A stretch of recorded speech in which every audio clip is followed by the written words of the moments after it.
आज की कहानी है दोस्तों भूतों की। औरत और एक लड़की की कहानी।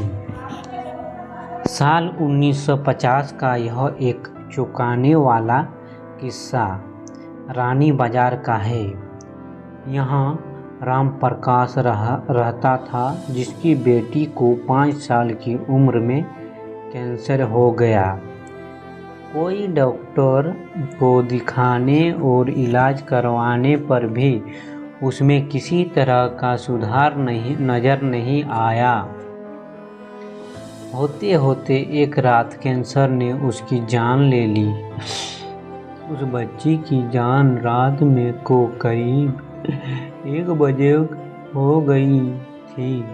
उसी रात को पास के ही एक गांव में की महिला मोहिनी को एक ट्रक ने टक्कर मार दी थी।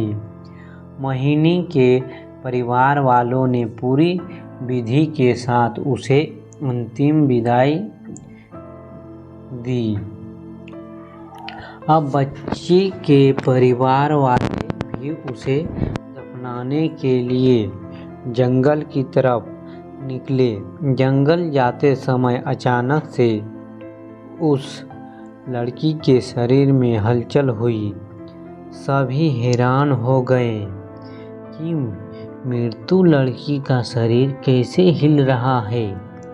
थोड़ी ही देर में लड़की जिंदा हो गई और उसके परिवार वाले खुशी खुशी उसे अपने साथ घर ले आए। किसी को इस बात की भनक नहीं थी कि उस लड़की के अंदर उसी रात ट्रक से टकराने वाली मोहिनी की आत्मा घुस गई थी। बच्ची जब से मौत से लौटकर आई थी, तब से ही उदास और चुपचाप एक कोने में बैठी रहती थी। एक दिन उसकी माँ ने उसे खुद अपने हाथों से खाना खिलाया और मामा के घर लेकर जाने की बात कही। खाना खिलाकर उसे अच्छे से तैयार करके वो उसे अपने मायके ले गई। रास्ते में वो बच्ची जैसे ही उस ट्रक के हादसे वाली जगह पर पहुंची, तो उसने अपनी माँ को कहा कि मेरा गांव इधर है। माँ ने उसकी बातों पर बिल्कुल गौर नहीं किया और उस बात को हंसी में टाल दिया। कुछ ही देर में वो अपनी बेटी के मामा यानी अपने भाई के घर पहुंच गई। 1-2 दिन बाद मामा जी के घर के आसपास ही बच्ची के अंदर घुसी मोहिनी को अपनी पड़ोसन सिमरन दिखी। उसने जोर से उसे नाम से पुकारा। सिमरन ने पलटकर देखा तो एक छोटी सी बच्ची थी। उसे बड़ी हैरानी हुई कि इस लड़की को मेरा नाम कैसे पता है। तभी मोहिनी ने अपने साथ बीती सारी बातें उसे बता दी। उसने कहा कि मेरे परिवार वालों ने मेरी मौत से ही पहले मुझे जला दिया था, इसलिए मेरी आत्मा भटक रही है। उसी दिन इस लड़की की भी मौत हो गई थी, तो मैं इसके शरीर में घुस गई। सिमरन ने ये बात अपने गांव जाकर सबको बता दी। पूरे गांव वालों ने और उसके रिश्तेदार मोहिनी से मिलने के लिए उसी बच्ची के मामा के घर के पास पहुंच गए।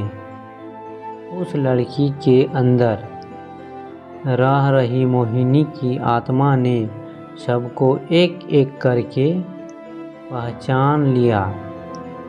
कुछ देर बातें करने के बाद वो अपने परिवार वालों के साथ अपने घर चली गई।